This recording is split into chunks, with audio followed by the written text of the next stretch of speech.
Brr, it's been a cold day. Man, it's been a brutal winter. But why in the world would you believe an animal crawling out of the ground could tell you when spring's going to arrive? Welcome to What Is It About the Weather, a podcast where we explore the many ways that weather intertwines itself into our lives. I'm your host, Mark Zlonick, and this week we'll be talking varmints and plants, actually. Which is a better weather forecaster? Hope you have been having some good weather. I had the strawberry moon come through. Brought a little warmer weather, but I really can't complain. Overall, my weather, some warmer days, some cooler days. We actually had a couple really pleasant days this week. Low humidity, below normal temperatures, my kind of stuff. It's nice to get out, be comfortable outside. So I was thrilled with that. But there's no doubt it's going to be a little warmer this weekend. I sent out a tweet today, actually. I was looking at some analysis that New York City area, normal this time of year, normal high is right around 80 degrees Fahrenheit. Okay, so, you're really talking, let's say 27 degrees Celsius, somewhere in that range. A little, degree either way. And Eugene, Oregon, so the other side of the country, for those that don't know the U.S., and even those that live in the U.S. that aren't familiar with where it is, over, towards the Pacific coast. But Eugene is home to the University of Oregon, which has a very famous track and field, I'm merging words, track and field program that this weekend, and actually over the past few days, has been hosting the U.S. Olympic trials for track and field. And it's been a little warm. It's been a little warm out west for a while, but this Sunday, so their normal high this time of year is almost the same. Actually, a hair bit cooler, but we're splitting hairs here. This Sunday, I'm looking at going for a bike ride, and the temperature's supposed to be right around 90 degrees Fahrenheit here, maybe a little short of that, so a little over 31, 32 C, somewhere in that range, but a little warmer than I like it. So I'll probably go out early and, hopefully I'll be moving fast enough to where I'll get some evaporation that, there's a chance of thunderstorms, some, maybe some humidity. But then I looked at what these athletes are going to have to deal with. There's a chance that temperatures could reach 110 degrees Fahrenheit, people. Scorching. I can't even fathom. I mean, even for athletes that, are used to competing in all sorts of situations, that's some brutal heat. Hope they fare okay. And I know they've already been moving the time on some of the events to try to keep them out of the heat of the day, because even the past few days, when I've been watching any of these trials, I mean, it's just, there's not been a cloud in the sky. I mean, I blue sky and all that, great. But, I just, yeah, let's hope they all survive okay. And then you turn around, and there was other news this week. For those that follow the news, you probably saw the story about part of a condominium building collapsing in Miami, Florida, here in the U.S. It's just one of those times it's sort of shocking. Having lived in an area with earthquakes, I've seen this kind of stuff that can happen where part of a building fails. But it was just sort of odd. And when you pull back away from the building itself, if you've gotten any shots of that, I mean, it looks like a beautiful location. Right on the Atlantic coast, right on the beach, and it made me start thinking, it's about 40 years old. I looked at the history, built in the early 80s, so we're really right at that 40-year time frame, that I have no doubt that there's going to be some analysis of the effects of hurricanes on this, and maybe there has been already, but I'm reading more and more things where a weather component's going to come into play. Now, it's a building that sits on like concrete pylons, pretty tall building, but it's not uncommon to build them that way, and they do that so water, if it does come in, can actually move underneath the building without, causing, if you have too much building in the way, that pressure of trying to hold back the water is actually detrimental to the building. So having it just on a few pylons where water can move more freely is actually a good thing. That said, I'm sure there's going to be some analysis of if there have been any type of events in the area or enough events that in that 40-year period, have they changed the ground structure such, because that's the report I saw today,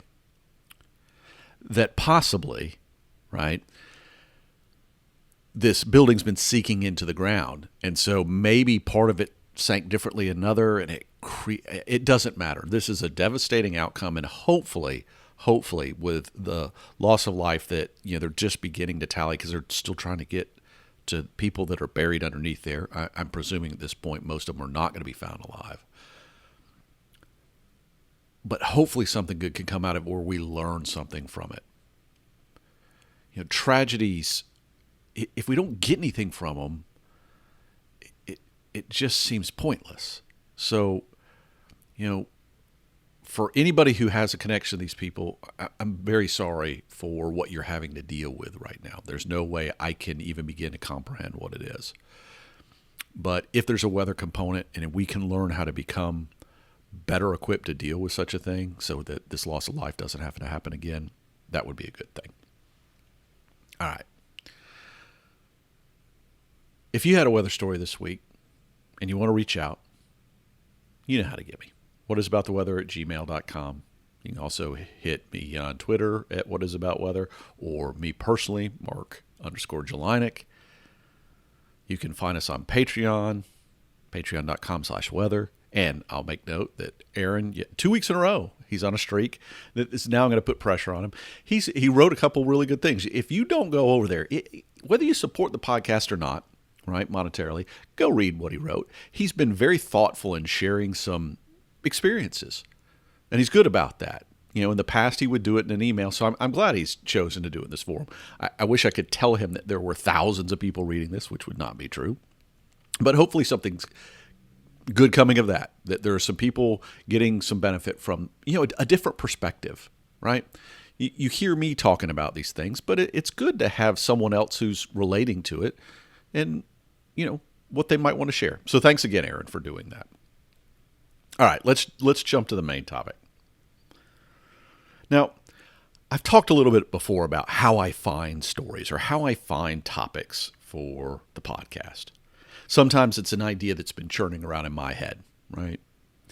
Sometimes it's an idea that's been churning around in your head and you share it with me. Both of those, a lot of times it may be a broad idea or a broad topic and I got to hone in on something or home in, whichever you prefer. Both apparently are legitimate, and probably home in is the right thing, but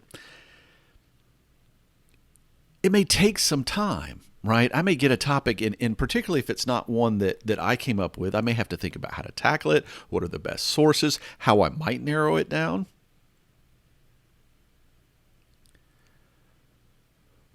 So it's a churning process. Every now and then, okay, I'll also, when I'm reading journals or things related to my work, and I might come across a story. It doesn't even have to be journals. It can be a newspaper article. But again, similar sort of case where that may trigger a thought or an idea.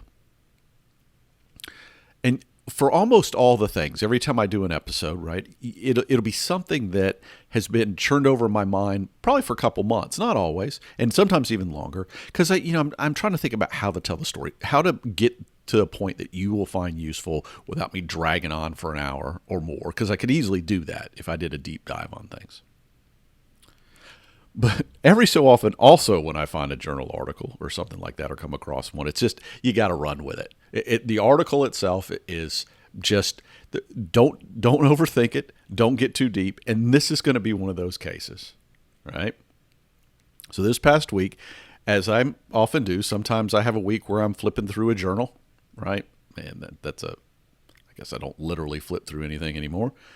Reading through a journal on a pad or a laptop or whatever it is, and a story it catches me for whatever reason. Sometimes it's really an aha thing, like that is really just that's specific enough that I can talk about it for a short period of time, and it's interesting enough, or I feel it's interesting enough that we can go somewhere with it. But this one was a little different, in that the title caught me. It had me laughing, yet at the same time, it was useful. And so let's talk about it a little bit, all right?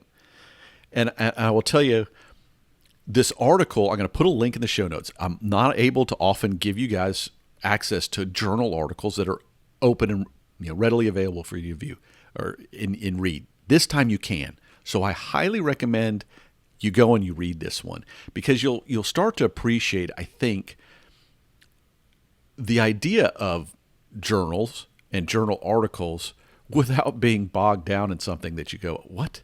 I don't care, or that part doesn't make any sense to me. It's a quick read. There's some tables, there's some figures, so I think it's with references and everything. It's like 7 or 8 pages long. But it's a really quick read, and I think you'll enjoy it. But I went towards the end because I like to do this. Sometimes I like to see where the funding comes from or just acknowledgments of the paper, and this one really cracked me up. So the acknowledgment starts like this. This study was the result of a truly laboratory-driven effort that started over speculation on Friday at the campus pub. All right? That's, it sets the stage, sets the bar really high right there. And then we'll go back to the front now, and this is the title of the paper. Broad-scale assessment of groundhog, Marmota monix. Okay, that's what groundhog actually is. Predictions of spring onset, no better than chance, right? So you have everything you need to know. The conversation started with a pub, and what they've proven in this paper, and you can even read the abstract if you want to, is anytime you see the annual groundhog predictions, you could flip a coin and do just as well. All right? Groundhog Day. We've discussed the movie before. We've discussed the idea before. Here you are in the middle of winter. Depending where you are, it could be late winter for a lot of places. Early February, Candlemas Day traditionally. So it comes from Europe. Although this day itself, Groundhog Day specifically, is a North American thing. Now, in Germany, which is where it's believed the origins of this thing are, they do actually have a badger that they do something similar with, and other animals. And we've talked about animals as feeling weather and maybe even having a sense of something that's coming. But this idea is it's very simple. The context of it's very simple anyways, is you look for when those animals are coming out of hibernation, and you go, oh, if they're coming out of hibernation, they've got a sense of what's coming. And that may tell you then have to know, is that early or late, right? Did that happen sooner or later than we expected? But it kind of tells you, hey, if the animals aren't out by this date, we've probably still got some more winter coming. If they're coming out by now, oh, we're going to have an early spring. But Groundhog Day grew to something more specifically. They started getting critters that, and this is the reality with groundhogs. Depends, again, where you are in North America. But if you're in the northern U.S. or Canada, and this paper is actually born out of Canada more than it was in the U.S., groundhogs traditionally would probably not start coming out of hibernation until early March, all right, which would be more like towards the end of winter. And the further south you go, because I grew up in an area, we had our own groundhog in Atlanta, Georgia, right? So it's going to shift a little bit based on where you are latitudinally, and that makes sense, perfect sense.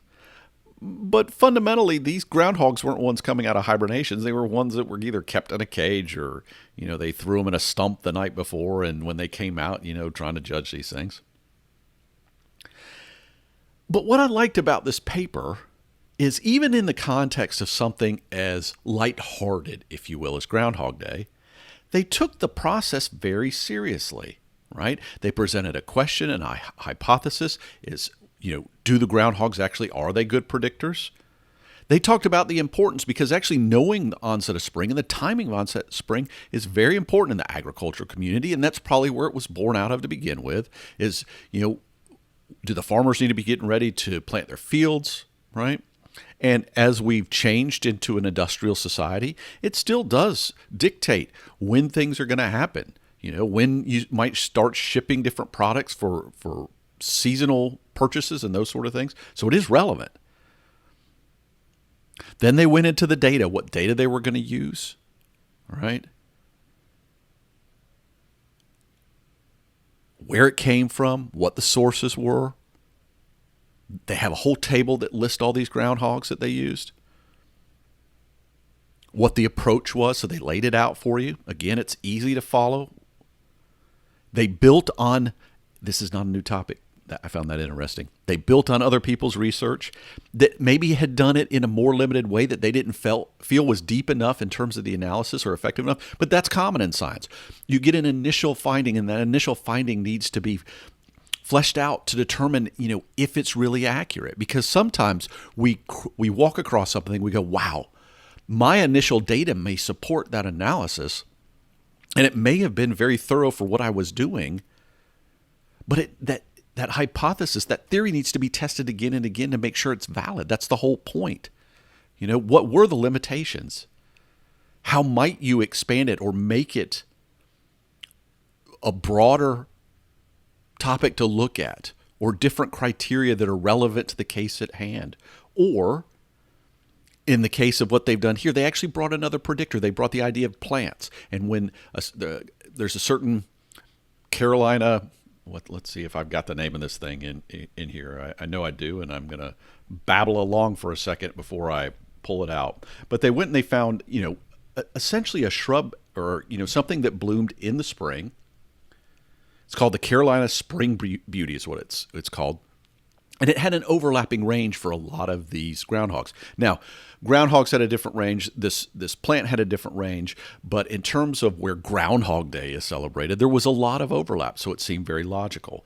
And as we know, plants, you kind of use them as a predictor. A classic one are cherry blossoms, right? And the timing of cherry blossoms to know, when spring is sprung, sort of thing.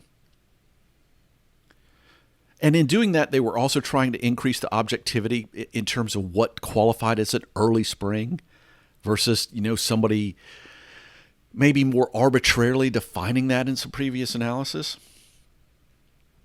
But even in the context of all that, even in trying to make it a more robust scientific situation, if you will, they also made it relatable. And they didn't try to take themselves too seriously. And one of the things that caught me, just, you read along and it's filling all the regular scientific things. And then they talk about how they decided of all the potential groundhogs that they were going to consider, which ones actually got to stay on the list. And so they, the first one it reads, well, it had to be a true groundhog. Because sometimes the groundhogs were, maybe the same subspecies, but it wasn't actually a groundhog. And they were testing groundhogs, so they wanted to stay with that. But then it went right into, and the animal was, and I'm quoting here, the animal was a living, breathing groundhog and not a taxidermied groundhog or stuffed puppet, right? So not some made-up groundhog, right, where someone's making a prediction and making it seem like a groundhog. And the third was, and the predictions were made by a reported visual inspection of a shadow, because that's the idea. Did the groundhog see the shadow and how that relates to when spring's going to arrive? And not by the groundhog whispering its prediction into the handler's ear, right, or choosing between labeled bowls of food, right? So you could prompt an animal, certainly with his favorite food in one bowl versus the other. And they were, again, it sounds funny on one hand, but, you're trying to eliminate bias that's introduced by Groundhog Day being a celebration. It's not just about the scientific nature of it. So both humorous, but gets to the core of trying to be objective with the science, right? And they went through all these things. And were there a couple of performers that seemed to do well? Yeah. Did they find anything else meaningful in all that? Flip a coin. You're better off. And it doesn't matter whether you are Canada or the U.S. It doesn't matter whether you're in Georgia or Nova Scotia. Flip a coin. Take a stab. You'll probably do just as good a job.